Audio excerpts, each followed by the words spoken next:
Elle approche, la Coupe du Monde 2022 au mois de novembre prochain. Coupe du Monde qui aura lieu au Qatar avec déjà son lot de polémiques. Alcool, sexe, homosexualité ou encore manière de se vêtir. Des lois très rétrogrades sont en vigueur au Qatar, parfois touchant même aux droits humains les plus élémentaires. Et donc on l'apprenait cette semaine, notamment grâce au Daily Star. Les relations sexuelles hors mariage seront interdites dans l'Émirat lors de cette fameuse Coupe du Monde. On en parle ce matin avec vous, Christophe. Un tour d'horizon de ce qu'il est théoriquement possible de faire et de ne pas faire sur le sol qatari.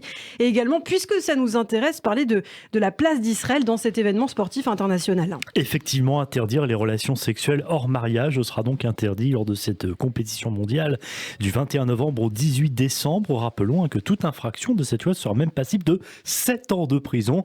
Alors c'est un secret pour personne, au Qatar, les lois sont parfois très strictes et contraires aux droits humains, mais fait inédit, ces lois seront donc aussi appliquées aux milliers de supporters et à tous les acteurs du tournoi.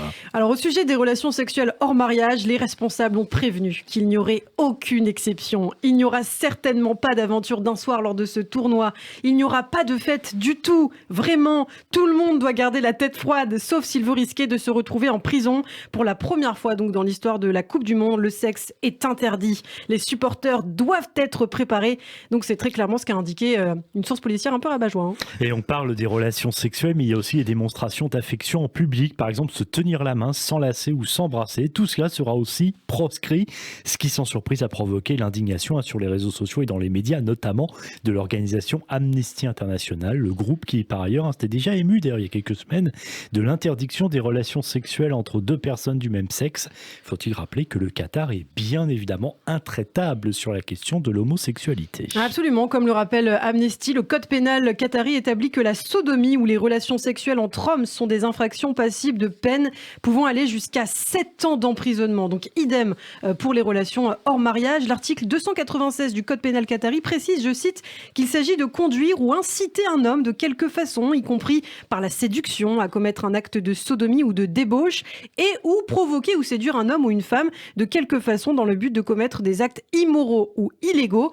On parle de peine de prison, Christophe, mais la peine de mort aussi peut même être appliquée pour les musulmans en cas de condamnation, évidemment, puisque les musulmans sont les premières victimes de cette loi terriblement homophobe. Et tout cela qui vient pas rassurer les sportifs. En octobre dernier, quelques semaines après avoir fait son coming out, l'international australien Josh Cavallo, son pays a été qualifié pour le mondial, expliquait avoir peur de jouer au Qatar. Je le cite, il avait déclaré, ce joueur de 21 ans, auprès du quotidien The Guardian, « Savoir que c'est dans un pays qui ne supporte pas les homosexuels et que cela met en danger notre propre vie, cela me fait peur. » Et pire encore, on l'apprenait au mois d'avril dernier, le responsable de la sécurité du tournoi avait demandé la plus grande discrétion aux membres de la communauté des LGBTQIA+, en gros faire profil bas. Et il faut citer ce qu'avait dit ce responsable, si vous souhaitez manifester votre point de vue concernant la cause LGBT, faites-le dans une société où cela sera accepté.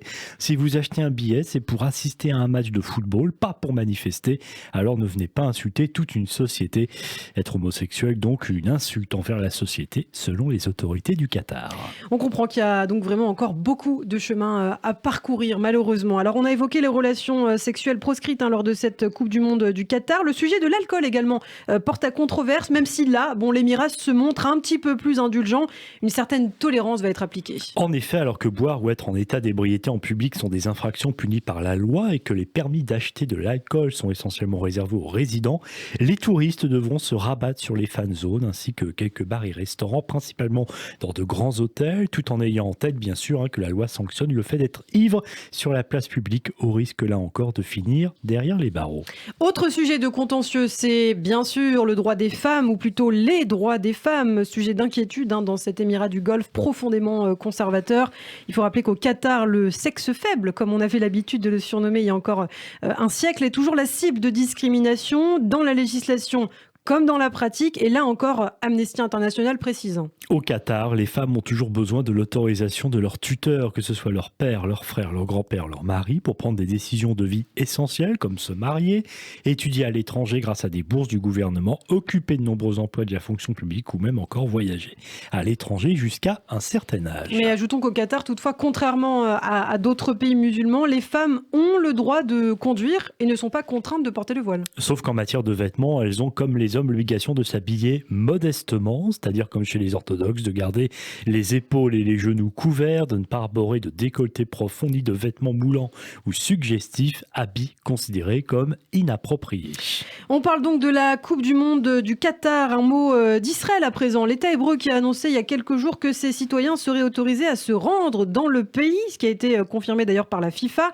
Alors si Israël a été éliminé lors de la phase de qualification et ne figure donc pas parmi les 32 équipes qualifiées pour le mondial, les Israéliens pourront profiter donc du spectacle et assister au match comme tous les supporters du monde. Un coup dur, bien sûr, pour le BDS qui réjouit le gouvernement israélien. Le ministre des Affaires étrangères, Yair Lapid, saluant sur Twitter un accord sur l'amour du football et du sport qui relie les gens et les pays, même si les deux pays sont en froid depuis des années.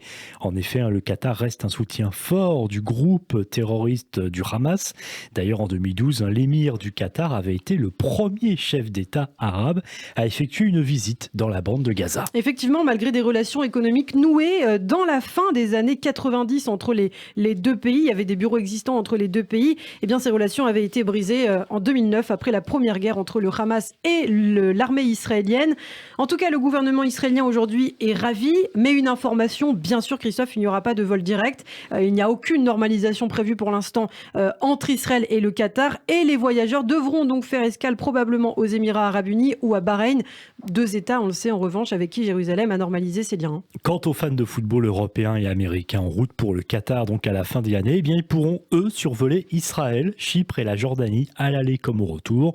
Une bonne nouvelle, la pression entourant les tournois sportifs contribue à dégager de nouveaux horizons diplomatiques pour Israël dans le Golfe. D'ailleurs, en 2018, 2 ans avant d'accepter d'établir des relations avec Israël, Abu Dhabi avait autorisé la présence du drapeau et de l'hymne israélien lors d'événements sportifs. Ouais, oui, un très bon signe d'amitié future, ce qui avait mis fin à une politique ancienne de boycott des États du Golfe envers Israël.